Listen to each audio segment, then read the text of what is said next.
Hello, hello, hello. All right.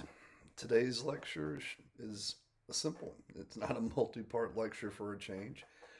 This is the lecture about the War of 1812.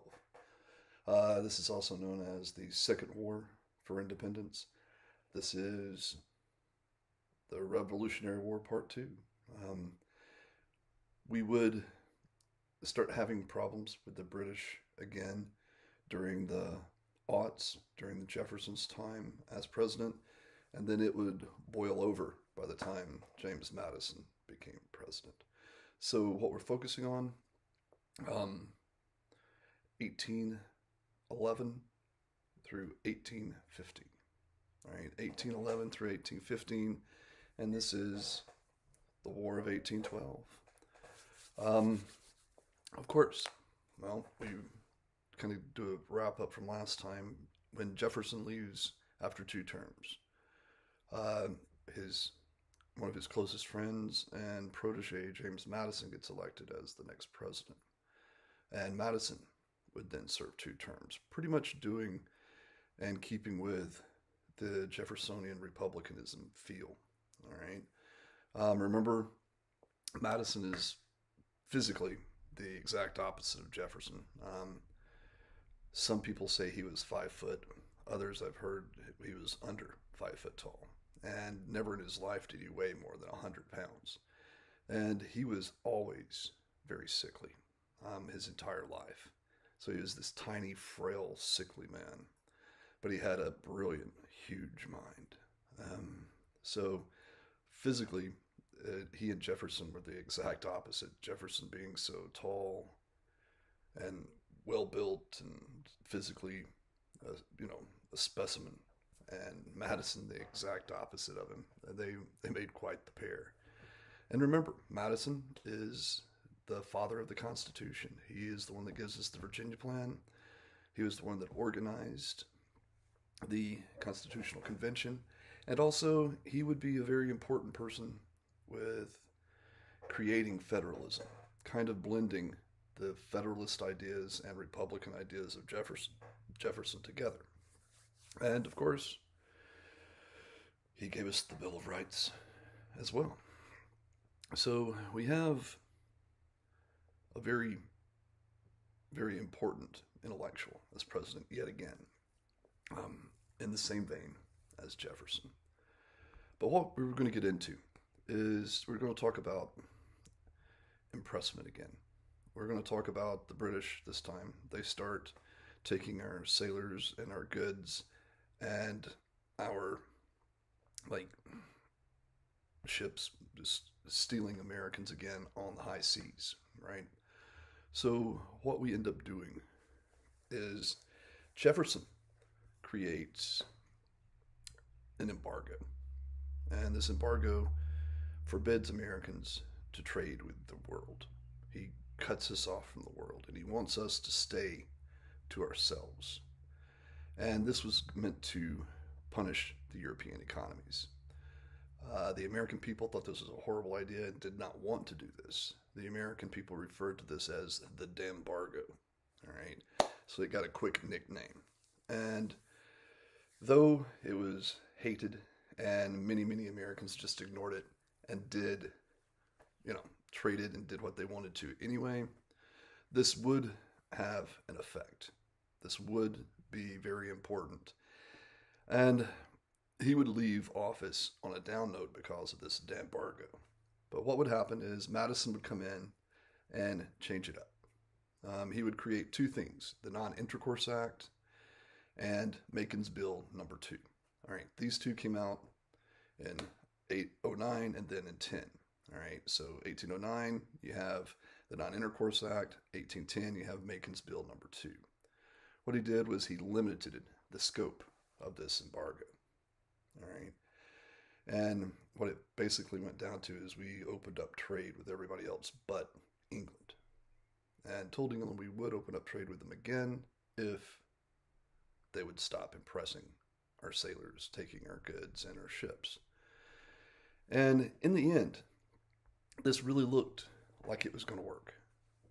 It had come a long way, and it was really hurting the British economy. and it seemed to be working. However, this was not the only thing that the British were doing. The British were also arming Native Americans in the frontier, and also helping them and organizing them and encouraging them to revolt against the U.S.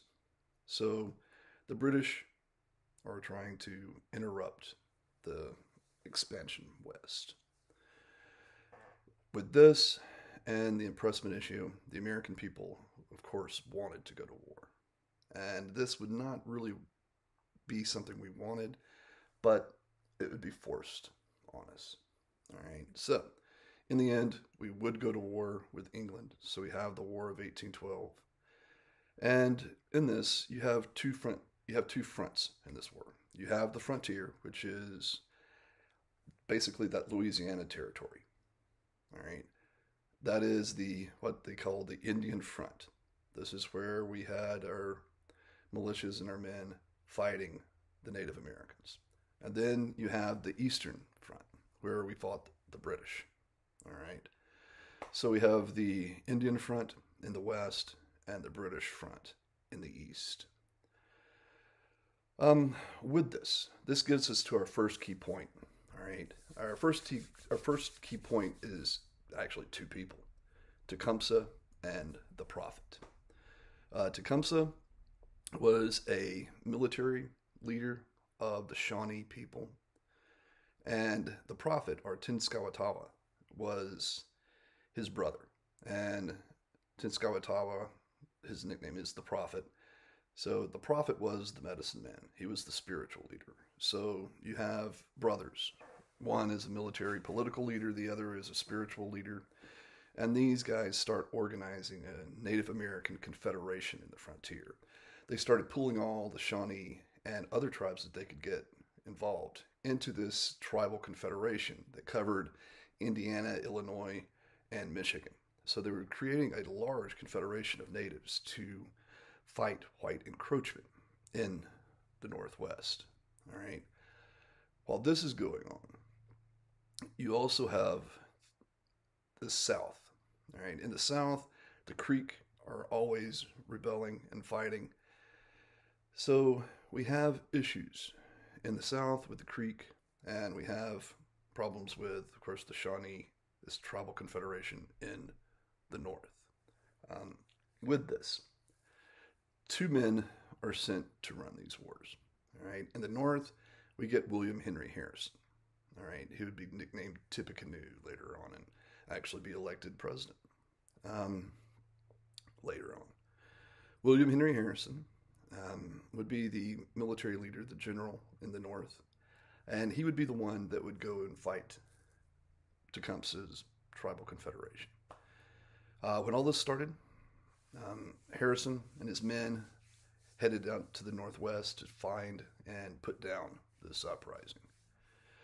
While they were heading out, Tecumseh had gone south. He was hoping to encourage and bring in southern tribes into this confederation. So he was hoping to pull in the South and the native tribes there and make a solid wall of native resistance against white encroachment. So, while he's off doing this, he told his brother the Prophet, who was left in charge to take care of things while he's gone, he told him that under no circumstances should he ever engage the Americans. He should wait and wait and wait and run if he has to, and help the people retreat if they need to, but not to fight.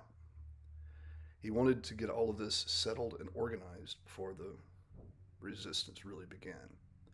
But the Prophet did not listen to his brother, and when Harrison and his men arrived, you have what's usually known as the Battle of Prophetstown.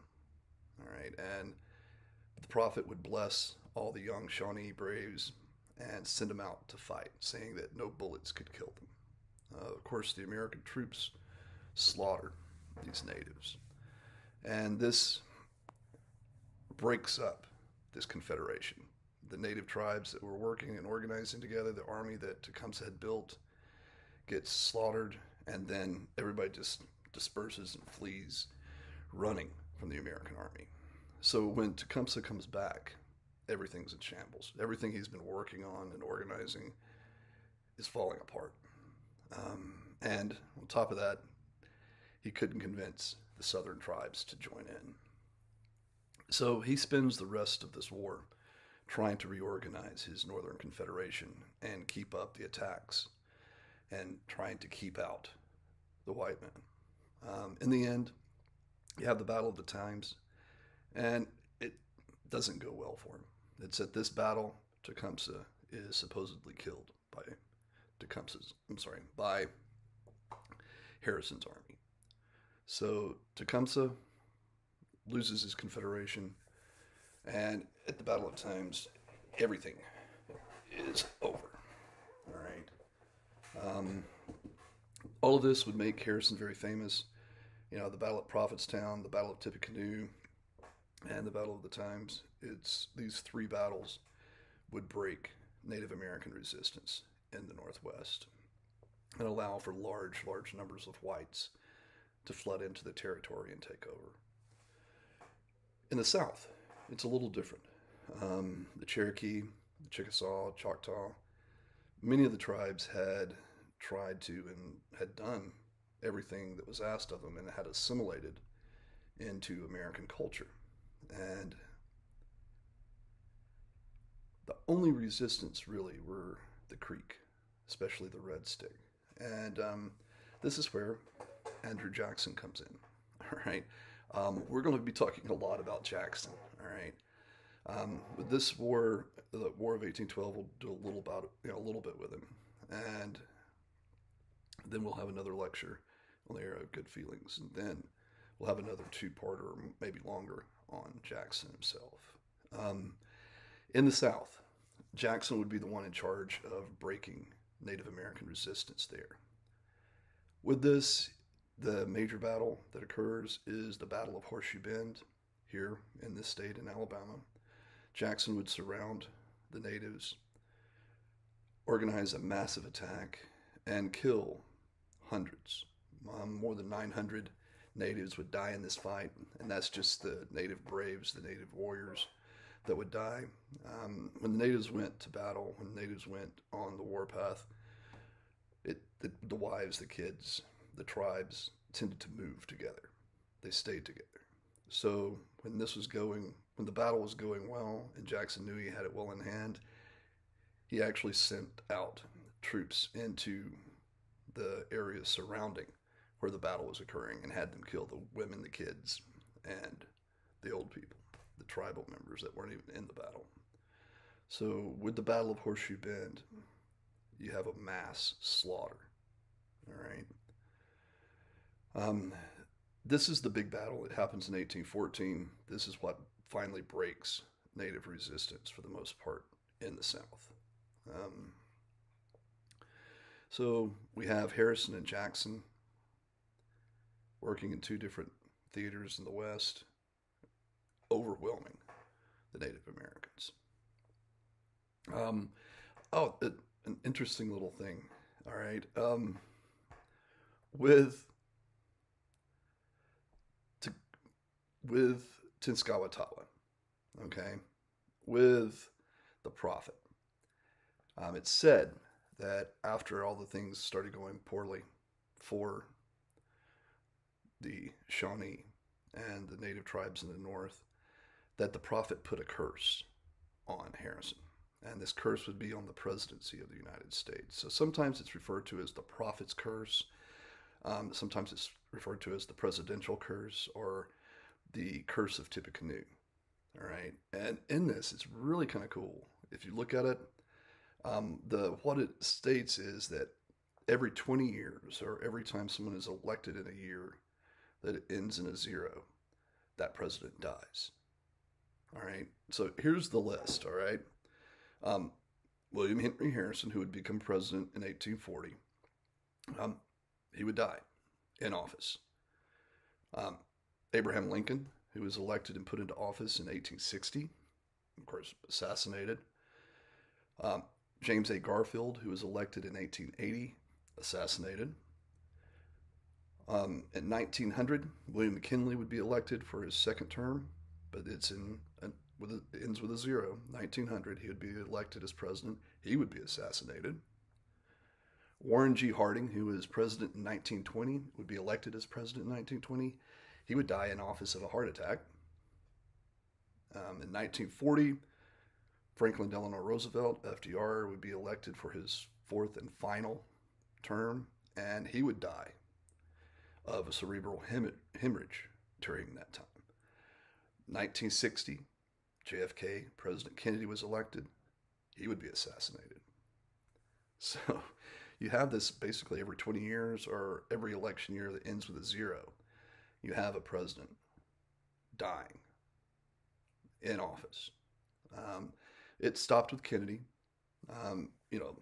Ronald Reagan was elected in 1980. Hinckley tried to assassinate Reagan. Came very close. Reagan was seriously injured by the assassination attempt, but he survived. So everybody says Reagan broke the curse.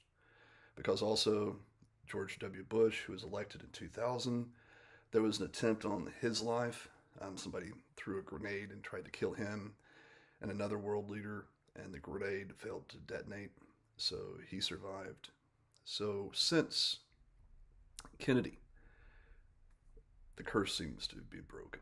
But the curse of the prophet on the presidential branch, I always think that was a really kind of a cool and neat interlude, because you have basically from Harrison all the way, the 1840s to the 1960s, it being true. I mean, it being like it really is a curse that is happening. So it's a really amazing coincidence in history, or if you believe in curses, it was a powerful curse. So, we've got the Indian front and how Harrison and Jackson basically destroyed it. The next thing we need to talk about is the British front. The British front is a totally different war. It did not go well at all. From the very outset of this, the British just thumped the Americans hard, and it went poorly from beginning to end for the most part.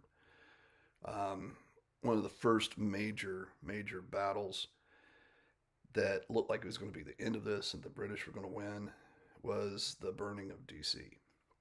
The British Navy would come in and land and overtake Washington, D.C., and burn D.C. to the ground. With this, things just kept getting worse. The British kept winning, kept pushing. The president and Congress had fled, gone up to Baltimore. They were on the run. Nobody seemed to be able to stop the British. And as the British went upriver, trying to get to them at Baltimore, you have Fort McHenry. This is one of the more famous incidents in this war. And this is, of course, where the British tried to get into the harbor, but are stopped.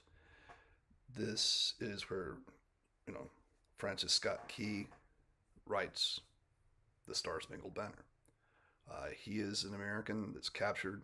He's on a prison boat as the British are going upriver, trying to get in, and then they get bombarded from Fort McHenry and stopped. This stops British progress.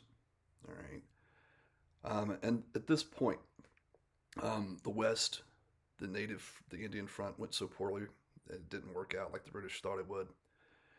And with this stop at Fort McHenry, the British kind of cooled off on this and agreed to sit down to come up with peace terms. All right. But in the Eastern Front, other than Fort McHenry, nothing went right. I mean, just time after time after time, the British would just pummel the Americans. So the Eastern Front, the British front, went extremely poorly for the Americans. However, the war was over, but we didn't know that in the South. Jackson had been sent to patrol the southern border and also sent to organize. And once they got word that the British were going south and coming around, they were going to not only be attacking in D.C. and in the Northeast. They were coming around to go into the Gulf to attack New Orleans. So Jackson was sent south, and he recruited American men as he went and organized a sizable army. And he was told, he was sent to New Orleans to defend it against the British. So Jackson would come in.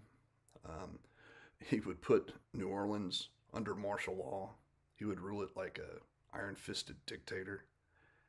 Nobody could disagree with him, or he'd arrest them, or ostracize them, throw them out of town, no matter who they were or how powerful they were. So Jackson would take over New Orleans.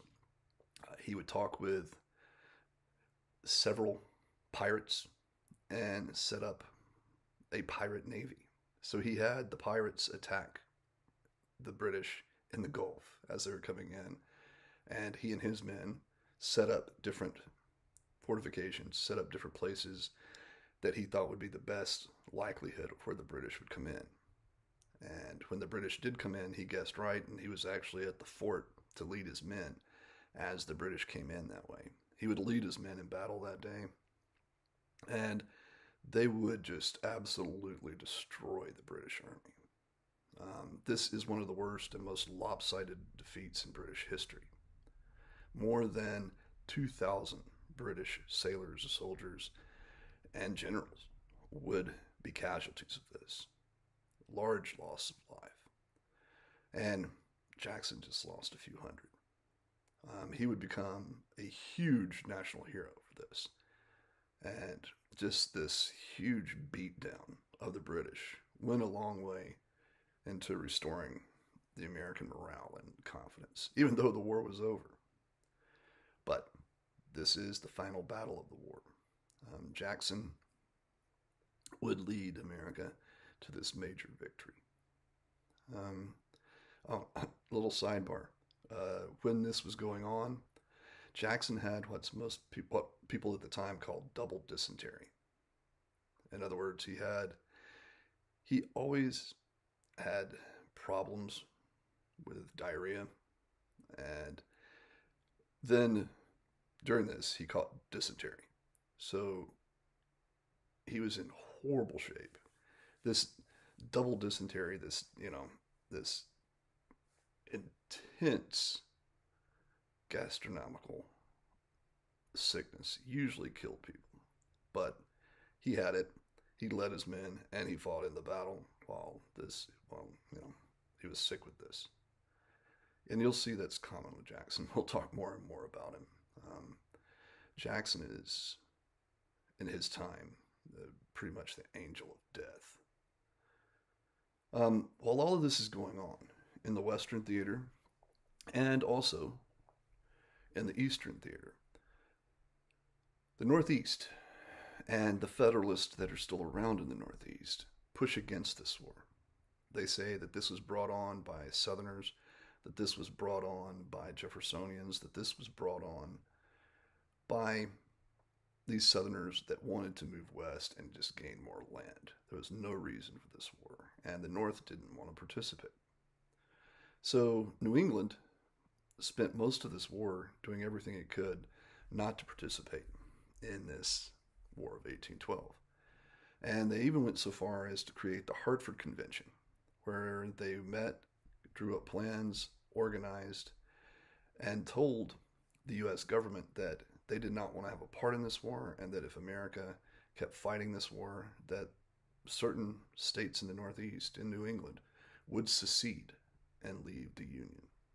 However, by the time they drew up these papers from the Hartford Convention and got to meet with the American Congress, the American government, the war was over and we had won. And with this major victory, especially the Battle of New Orleans, this made these Federalists look like cowards, and it made them look like traitors. And what ends up happening is this is pretty much the death of the Federalist Party. So, all right, we've got one more thing to go over. Our last key point, right? So we've covered our other two key points. We've talked about Tecumseh the Prophet. We've talked about the War of 1812. And now we need to talk a little bit to wrap this up about the results of the war. All right. One of the things that caused the war, impressment, nobody addressed it. It never really was solved.